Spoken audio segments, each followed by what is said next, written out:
بدر المعالی میں ہے، اس کعبے کی تعمیر سب سے پہلے ملائک نے کی ہے، پھر حضرت آدم نے فرمائی، پھر ان کے بیٹے شیس نے کی، پھر حضرت نوح نے، طوفان نوح کے بعد ابراہیم علیہ السلام نے، اور پھر حضرت محمد صلی اللہ علیہ وسلم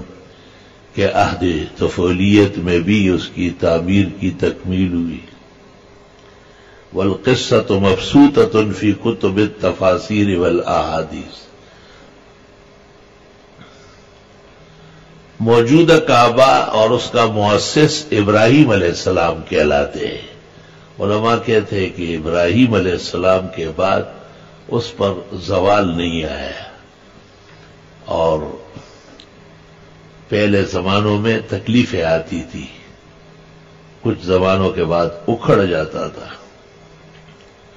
دشمن بھی لے جاتے تھے، اور قسم قسم غم اور ہم مسلمانوں کے لیے دنیا میں ہوتے ہیں۔ ابراہیم علیہ السلام نے جب اس کی تعمیر فرمائی اور کعبے کا کمرہ بنایا، اور اس کے بیٹے حضرت اسماعیل علیہ السلام نے ساتھ دیا، وَإِذْ يَرْفَعُ إِبْرَاهِيمُ الْقَوَاعِدَ مِنَ الْبَيْتِ وَإِسْمَاعِيلُ، حضرت نے پھر دعائیں فرمائی بڑی زبردست، ربنا تقبل منا انك انت السميع العليم وتب علينا انك انت التواب الرحيم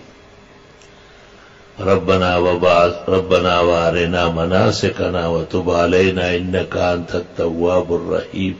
کہ اللہ یہاں کے مناسب اور شان کے لائق احکام،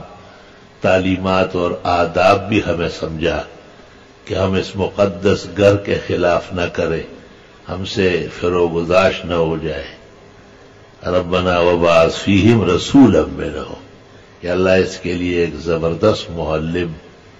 امام خطیب اسی قوم مکہ سے ہی مبعوث فرما، یتلو علیہم آیاتہ، کہ خدا کی آیتیں ان کو پڑھائے، ویعلمہم الکتاب والحکمہ،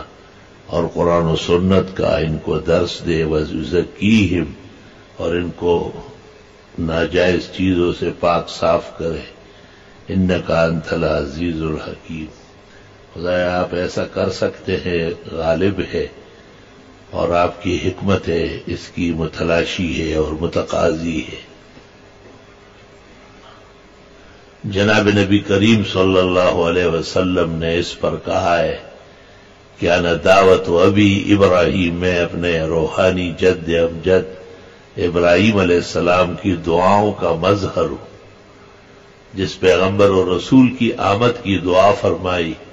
کعبہ شریف کی تعمیر کی تکمیل کے بعد، وہ میں ہوں۔ جناب رسول اللہ صلی اللہ علیہ وسلم بنو اسماعیل سے